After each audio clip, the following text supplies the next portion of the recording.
So good afternoon, everyone. My name is Patrick Ward. I work for Microsoft Ireland.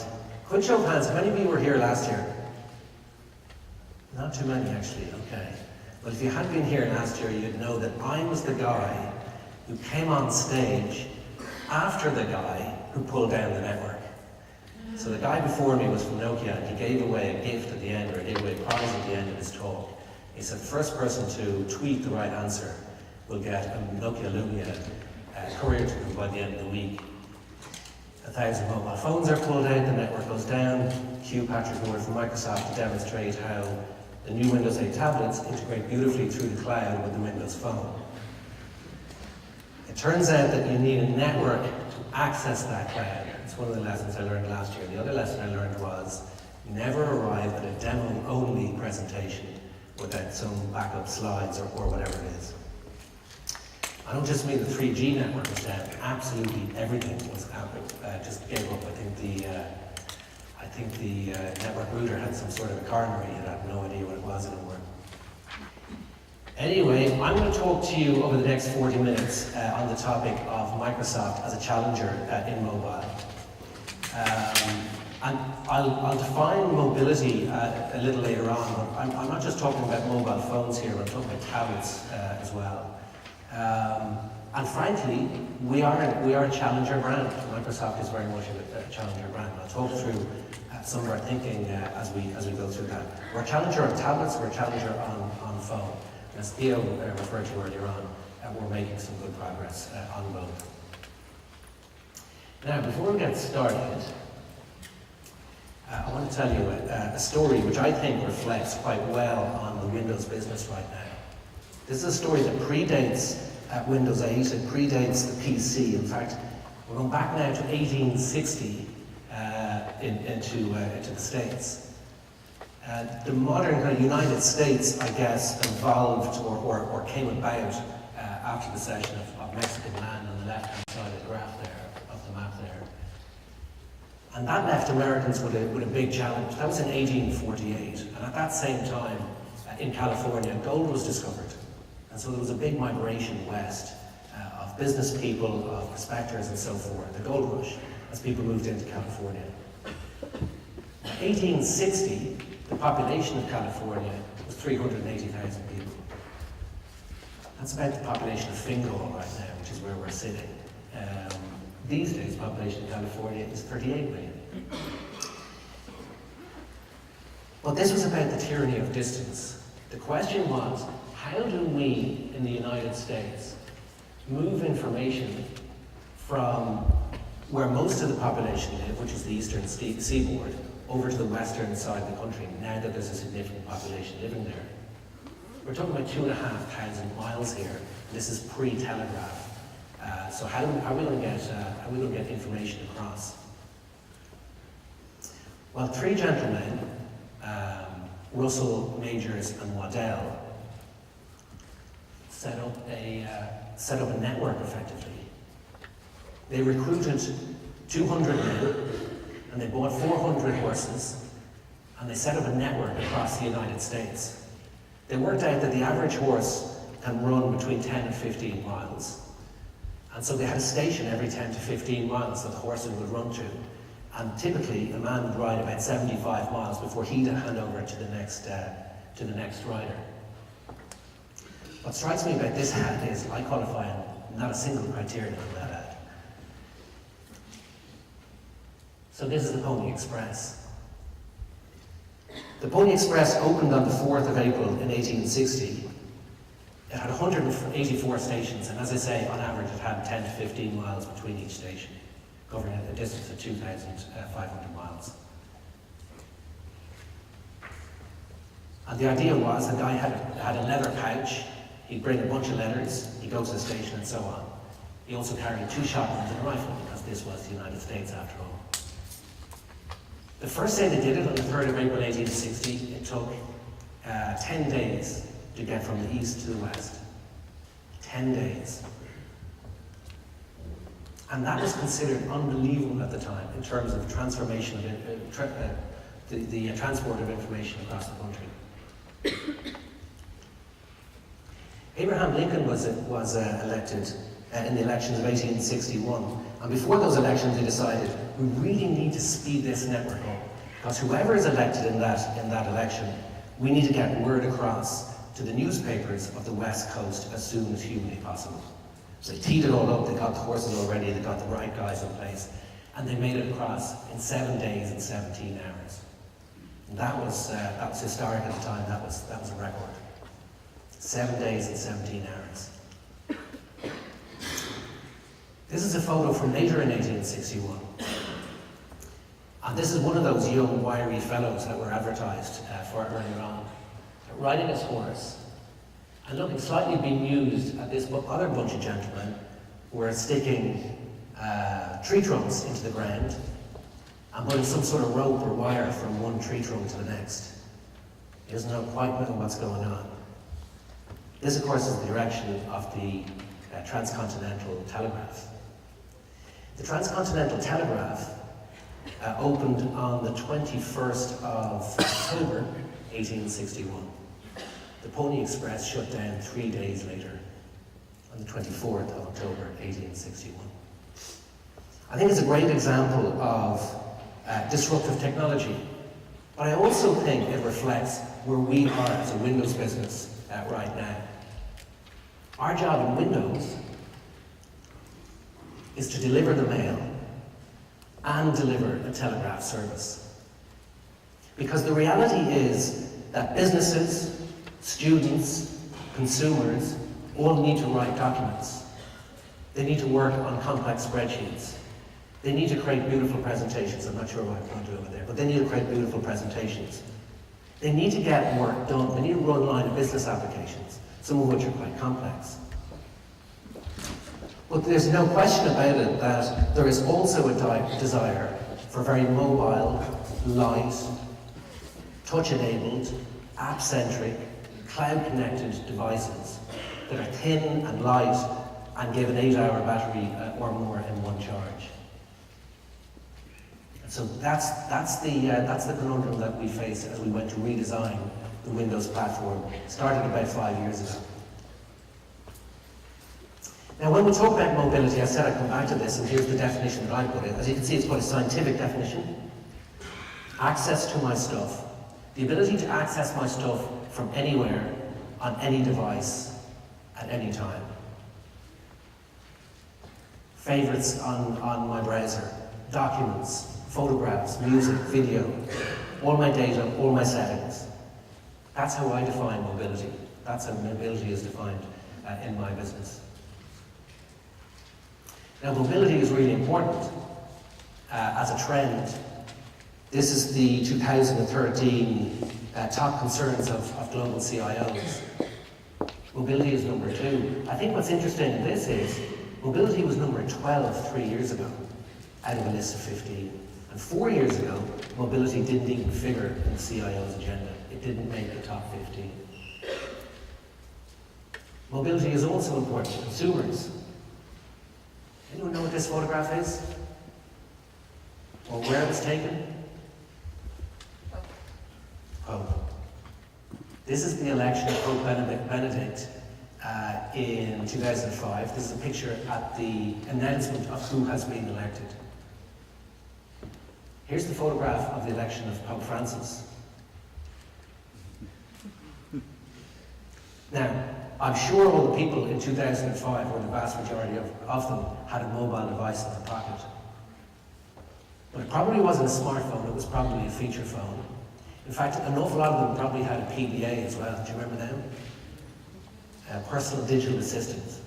I remember we going to the pub, people going to go back to do these days, they put the mobile phone thing, everyone's at their mobile phone now. Compared to mobile phones, we all have mobile phone conversations. In 2005, we were whipping out 2 devices. I had my PDA to do all my kind of apps and processing and web access and all the rest of it. And I had my phone for SMS and calls. And what happened there was convergence. The 2 became 1 and it became known as the smartphone. And we're seeing convergence as a major trend now in mobile computing devices as well. The idea that I can get my work done and have mobility all in the one device. And I'll touch on that a little later on. I'm going to show you some data, and actually you've seen some of it already from Theo. I'm going to show you some Irish data from IDC in terms of what's happening with the PC and what's happening with the tablet. I always think this is interesting because in my world, the PC and the tablet are actually becoming one. And so there often isn't a distinction. I'm running this from my Surface Pro. That's a tablet. It's also a PC. Anyone deploying that into their network is just deploying another PC. But what it allows me to do is be very mobile, access apps and all the rest of it. But IDC continue to distinguish between tablets and PCs, and that's fine. So I just want to be clear on what the definition of a tablet is before we have a look at the data. So it's equal to or greater than 7-inch color screen and can operate with no keyboard attached. So the litmus test here is if you pull the keyboard and the screen apart from each other, it still works, it was a tablet. If it no longer works, it was a PC. This is what the device market is doing in Ireland according to IDC. So remember, this is PCs and tablets, this is not mobile phones. And what you're seeing here is actually, despite a lot of the talk about post-PC era and all the rest of it, PCs are broadly holding steady in commercial. This is commercial units now, bought through commercial channel, B2B. Actually, we're seeing a slight uplift in PCs this year. That's probably partly to do with economic recovery and partly to do with XP and the life and final refresh cycles that we're seeing there. But what's interesting is the emergence of tablets, and that trend continues. PCs hold steady for a while, and then towards 2017, IDC are forecasting a dip. But tablets clearly continuing in an upward trajectory. That's commercial devices. Have a look at consumer devices. You see a much more emphasized explosion in terms of tablets. I should say as well, by the way, the figures to date are what we call FY figures, they're financial year figures. So Microsoft's financial year starts on the 1st of July. The figures looking ahead are calendar years, so I've had to merge the two of those. I'm sure that the statisticians in the audience are turning in their seats right now, but I've got two slightly different sources of IDC data, so I've had to merge the two of them together. It's also worth noting the consumer devices graph is twice as high, twice as tall as the commercial devices. So if I flatten that, you really get a sense of what's happening relative to the commercial space, what's happening in the consumer space in terms of the explosion of tablets. Again, I go back to the point that I no longer make the distinction of a tablet and a PC. As far as I'm concerned, all of that blue tablets graph is opportunity for Microsoft. That has been the case since Windows 8.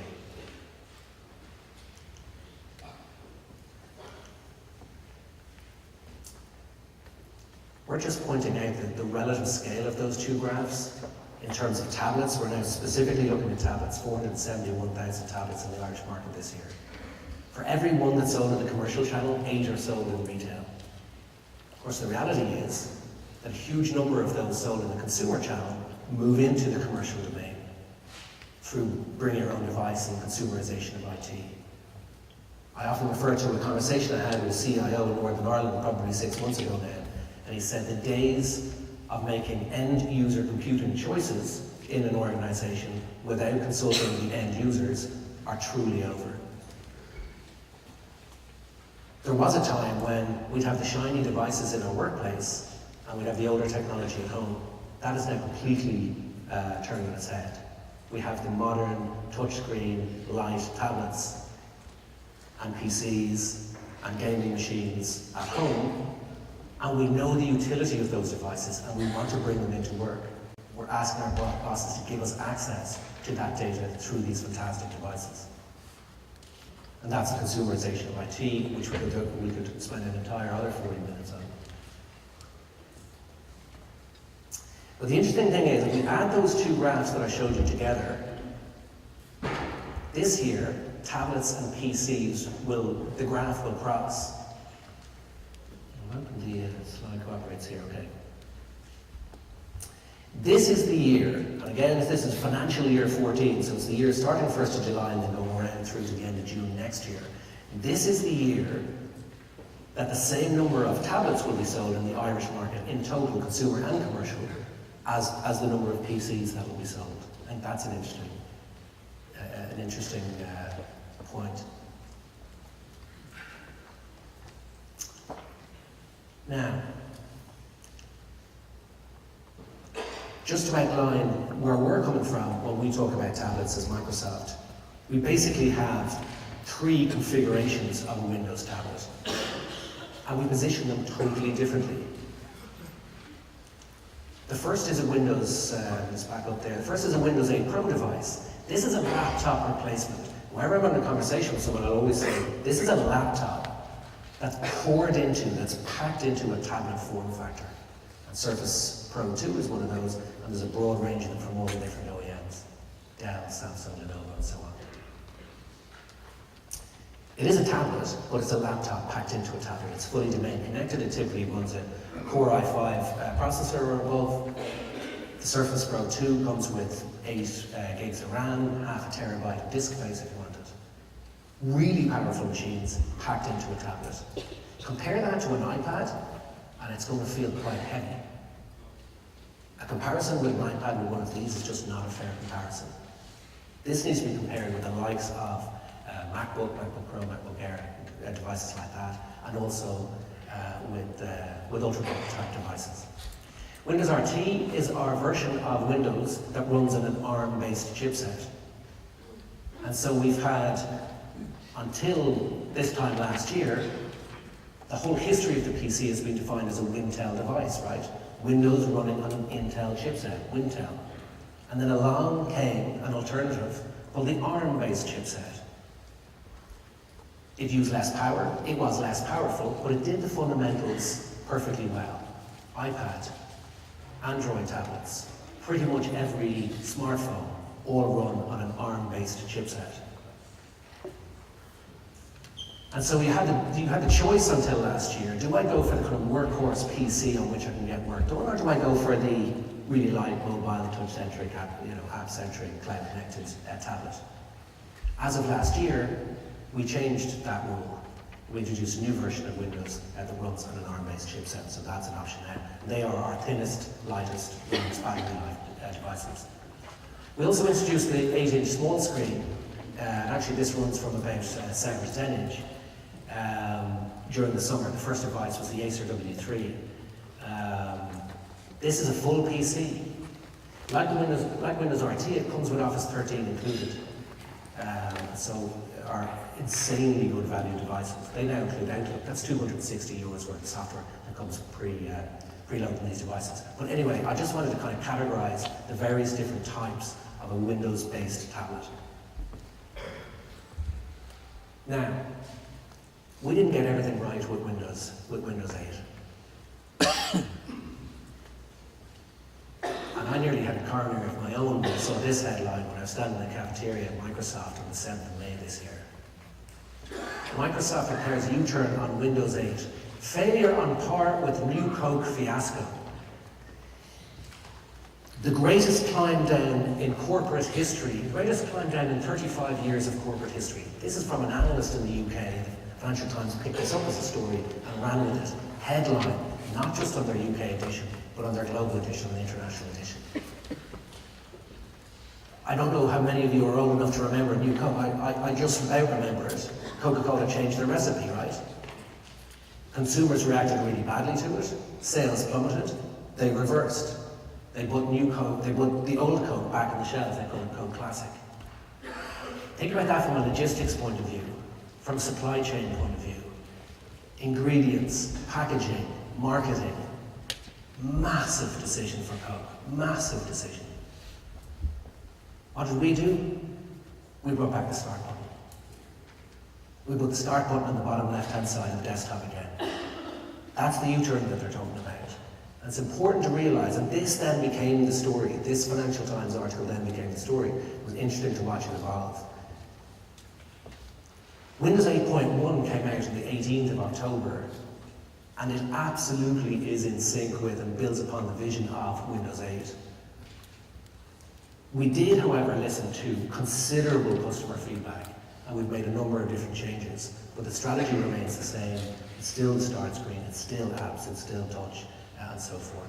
I just thought that's an interesting, these are the kind of things that you have to deal with because, as I say, that then becomes a story and you're asked to comment on it. I won't go on about the success of Windows 8. We have had our challenges, there's no question. But I think this is interesting. As of August this year, after just 10 months of the platform, there were more Windows 8 machines in active use on a daily basis than all of the Macs on planet Earth. That's well over 100 million users on a daily basis. And so there are three ecosystems that have clearly emerged. iPad, very strong in the commercial space.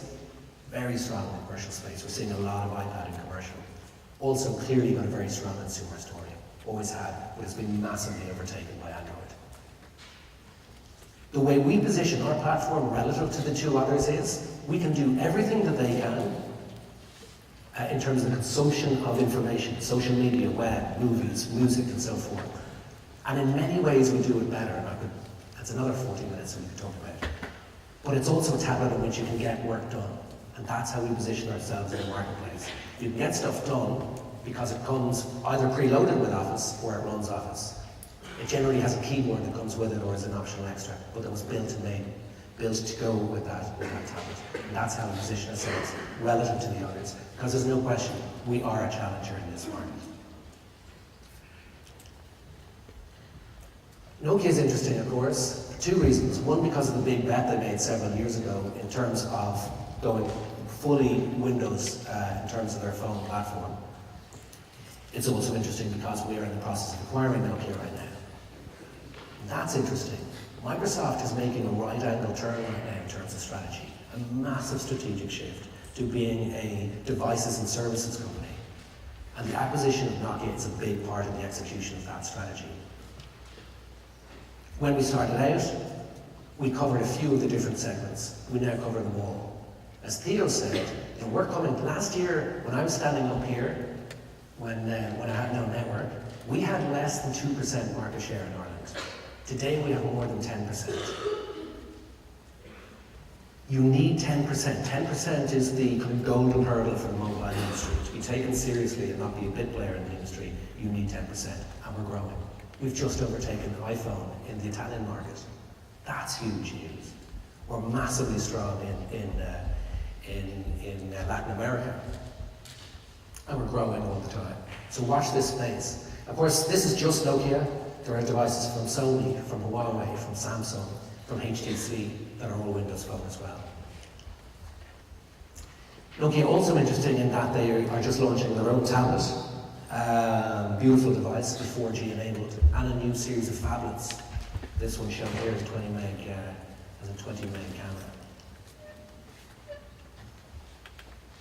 Completing the devices picture, you're going to wonder why is he showing Xbox One and mobility talk. But completing the devices picture is Xbox. Really important for us. Number one gaming console in the world, really well established. It's at this stage a 12-year-old platform. Xbox is, and Xbox One launches in a couple of weeks' time, in a week's time. Be interesting to see how that goes.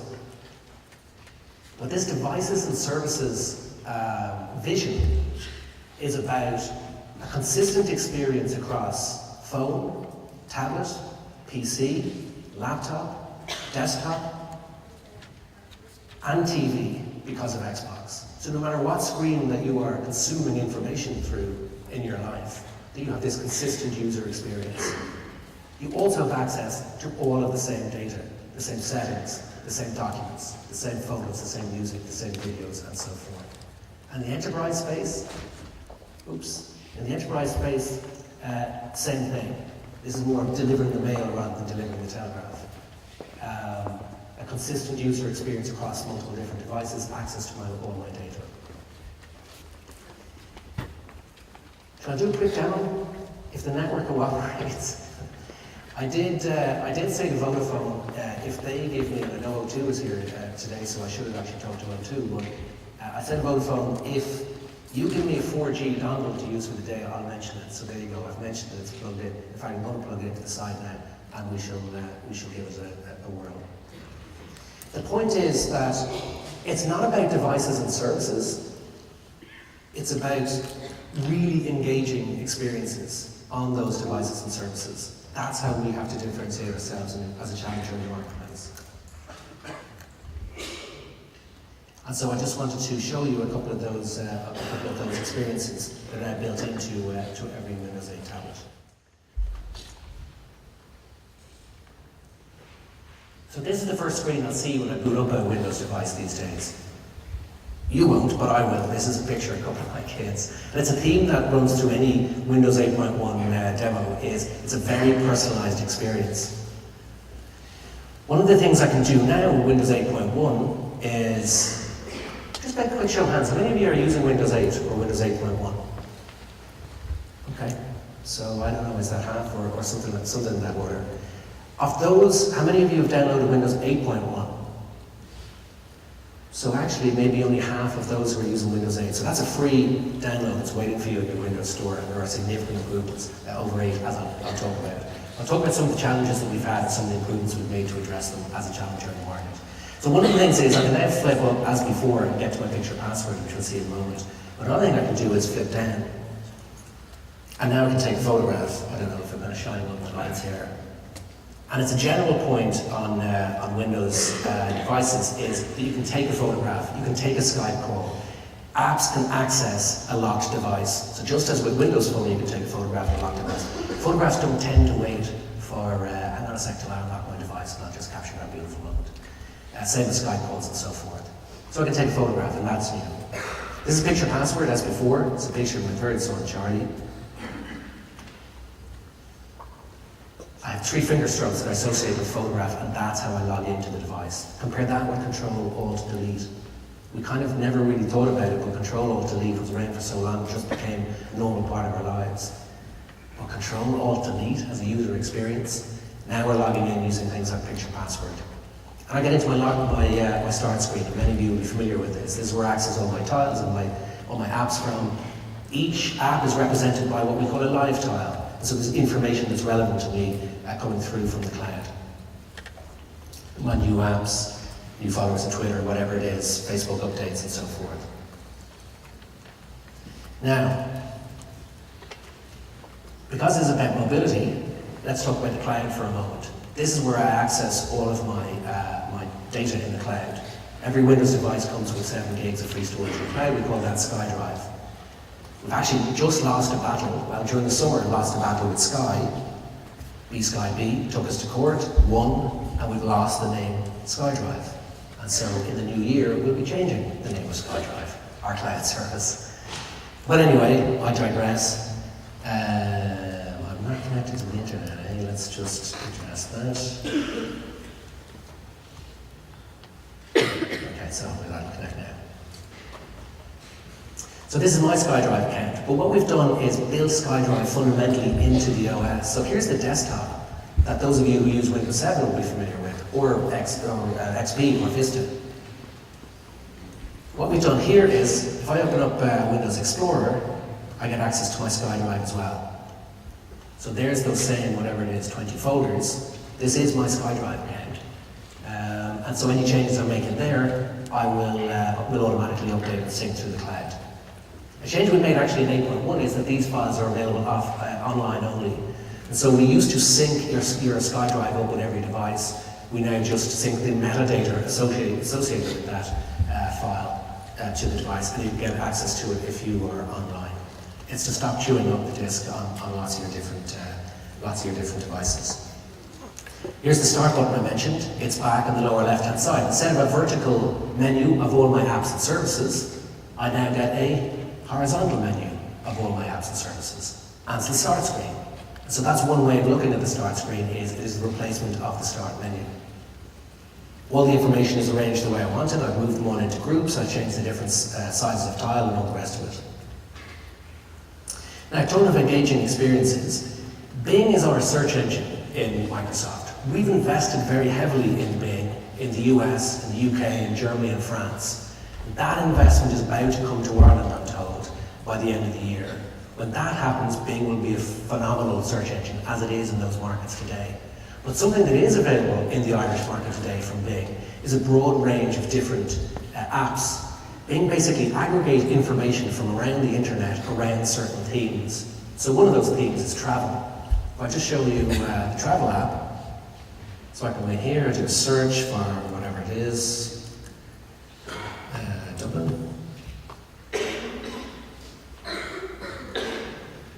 And they've aggregated lots of information about Dublin. We have this for pretty much every city around the world. Maps, currencies, flights, photographs, traveller photographs, panoramic views, feeds from Michelin, Photos, Flowers, TripAdvisor, Lonely Planet and so forth. So I can say, show me the best attractions according to Photos, the best hotels according to TripAdvisor and so forth. One of the things I really like about this is, we have 9 panoramic views for every city in the world built in, so I can move around those panoramic views and kind of check out the locations. Someone said this was the cheapest way of traveling. It's like, I feel like I've actually been there. But actually now something we've done is, I'm kind of wired in here, but hopefully you can see that as I move the tablet around, it's using the accelerometer and the compass that's built into the tablet to actually look around that view. I used to demonstrate that in Windows 8 and people say, wow, that's pretty cool. Is that something you can do yourself? And I say, no, that's kind of pre-built in, they're pre-built in images. But that's now changed with Windows 8.1. So this is the camera app. It's going to be very difficult to do, but hopefully you can see, without pressing any buttons, this is called photosynth technology. As soon as it feels it has another image that can complete the picture, I'm now putting together a 360-degree panoramic view of this scene that's in front of me, and then I hit OK, and I go to stage and all the rest of it.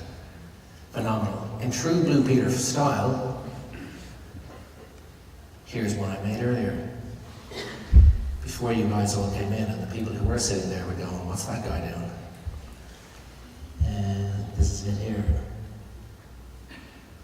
And so I can do exactly the same. It's kind of weird, I shine it in front of you and you've all disappeared. So this is an image I took earlier on. It's 360-degree panoramic view of the Helix Theatre, with the sound check guy's head chopped off. Now, one of the things, and I'm going to wrap up now fairly shortly, but one of the things that we really did not get right with Windows 8 was we underestimated the scale of change between XP Vista 7 and Windows 8. That was a big piece of feedback that we've had. And one of the ways, we've addressed that in a number of different ways, but one of the ways that we've addressed that is this app called Help and Tips. This is Windows 8.1 in 20 minutes. I go into each module, the modules aren't particularly long, I've got video and all the rest of it, and I can go to touch, or I can go to mouse and keyboard if I have a non-touch device. So I get guidance on exactly how to use every aspect of the Windows 8 experience. A common scenario is when I go home in the evening, I hand over the tablet to the kids, right? Because this is the Windows platform, it supports multiple profiles. So this is my son Charlie in the top left-hand side there. This is his picture password, and now I'm logged in as Charlie. Charlie has no access now to my work stuff. He can't inadvertently delete apps. He can't send emails on my behalf, but he can play games to his heart's content. Or rather, he could do, but I'm also using a feature that's built into every Windows 8.1 device called Family Safety. That allows me to set the maximum hours of the day that Charlie has access to this profile, the time of day, the day of week. I can age restrict websites, apps. I can blacklist websites like Facebook because he's only 7. And I get a report on a weekly basis that says, here's every website he visited, here's every app he used. And toggling between the two different profiles is very straightforward. Now, last feature I want to show you, because there are a lot of people in the audience who are Windows 8 users of Windows 8.1. Of you, how many of you are aware of the music app? A very, very small handful. This is 30 million songs. This is as big as iTunes. This is bigger than Spotify. And it's completely free. And it's built into every single Windows 8 and Windows 8.1 device. Something that's quite cool with this is, if I go into Internet Explorer here and go to something like Electric Picnic, and I see the lineup of Electric Picnic, I can share that using the share functionality. So as normal, I can share that through an email, I can put it into my reading list, I can put it onto OneNote and so forth. But I can also do this, create a playlist It's now looking down through that HTML file that web page is, and it's pulling out every artist's name. It's going into Xbox Music, it's searching for them, and it's pulling together a playlist. It'll take a minute. Just while it's doing that, the biggest strength of Xbox Music is the breadth of its catalogue. And so I have about a 98% hit ratio with this test, but I'm going to ask someone in the audience to call out an obscure band. By the way, there's the playlist. So I hit collect playlist, and it's now putting that into Xbox Music. We'll see that in a moment. Someone call out an obscure band from any era, any genre. Say again? Violent Roadkill. Okay? Is that a movie or a band? Okay, so let's go into Xbox Music. So there, by the way, you see up in my playlist now, Line Up Electric Picnic. I can now play that. That's the full list of who's in Electric Picnic, and I've got a playlist. All of you who are using Windows 8 have this, and it's completely free. Now, Violent Roadkill, eh?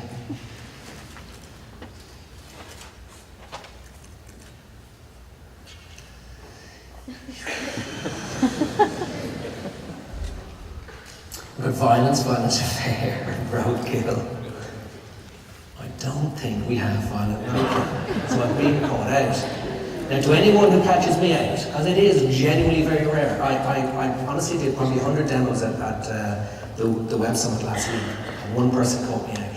So for anyone who catches me out, I always give them a copy. This is Windows 8 Pro. It's now Windows 8.1 Pro, because when you go and install this, this will be waiting for you in your Windows store. So well done.